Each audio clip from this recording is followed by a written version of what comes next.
this was obviously our best effort and our best performance of all the games, preseason and regular season. We had some uneven effort in the first couple of games. Guys were aware of it.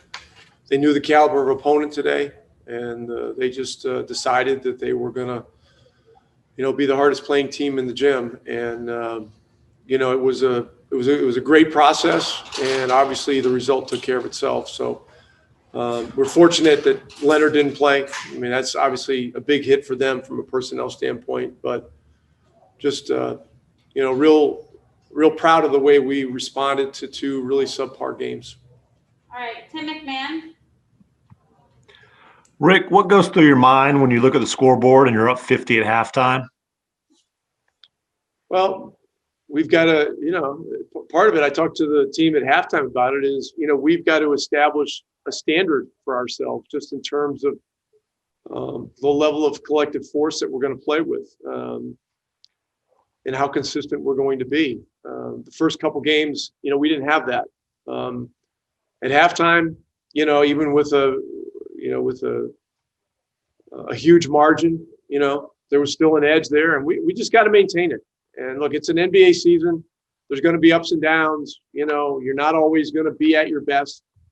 But how you compete is something that, you wear. That's a badge that you wear every single game you play. And, today, our guys didn't allow each other to let down. And that's how it's going to have to be. This is a very unusual year. There's no crowds in the buildings.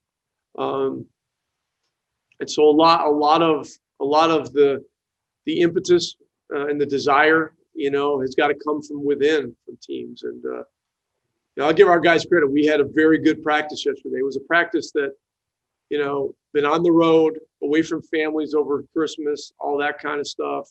On paper, it looks like kind of a walkthrough day, but we taped up and we had a live segment where we finally came to the realization that defensively doing things the hard way is the only way if you're going to be successful. And that's what started us out good. And look, Clippers didn't have a great night. That's obvious, but we had something to do with it.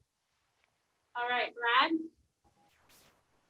Yeah, Rick, among the many things that went right today, Luka and Richardson both scored 13 points in the first quarter. According to your PR staff, that's first time that's happened to Mavericks in 20 years. Can you just want to ask you about how they're clicking at this point? Seems to be pretty smooth. It's good. Look, they have an affinity for each other. They respect each other as players. There's chemistry that's building each game. Look, I don't think they would tell you that the stats mean anything to them in terms of, two guys scoring 13 points in a quarter. I mean, none of that stuff should matter.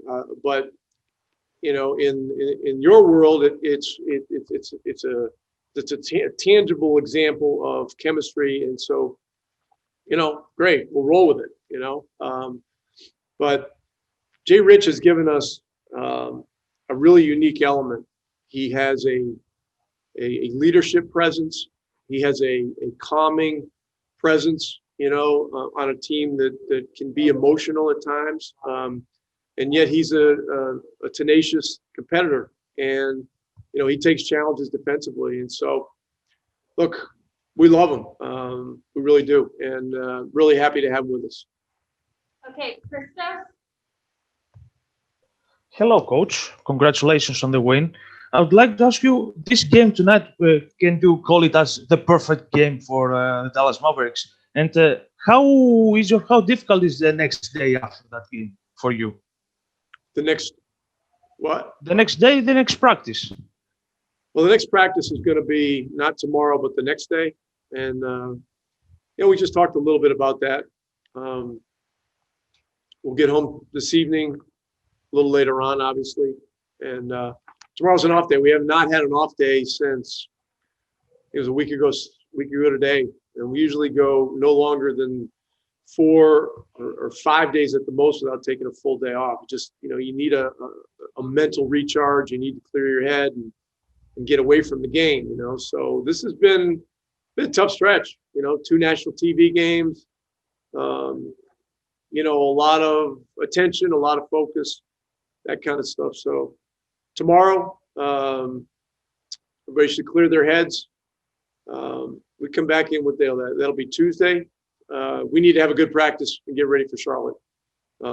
Charlotte's a dangerous team. They got a bunch of guys that can run around and make shots. They play with a lot of offensive energy, and they're gritty on defense too. So, we got to try to get our record even back up, and it ain't going to be easy. All right, the last one is for Beth Harris from AP. Beth, go ahead. Yeah. Hey, Rick. I mean, when you're up like that by 50 at halftime, what do you tell your team? I mean, and most teams will make a comeback in the second half, but you guys didn't even allow that, really. Yeah. Look, it's a long season, and look, 50-point leads at halftime, are once in 2 decades in this league. They just don't have them very often. So we got to look at things big picture wise. First of all, we had 24 minutes left to play in the game. The second thing is the challenge of maintaining that level of competitiveness. And the third thing is, this in the first half, our guys established a standard for collective toughness and will that we need to find a way to maintain. And they need to find a way to hold each other accountable to maintain it. And the coaching staff's part of it too, but we're a family, and we've got to keep each other accountable. As I just mentioned to Tim, I mean, it's such a unique year with no fans in the buildings. In a sense, it's like there's no home games really, other than the fact that you may not be traveling.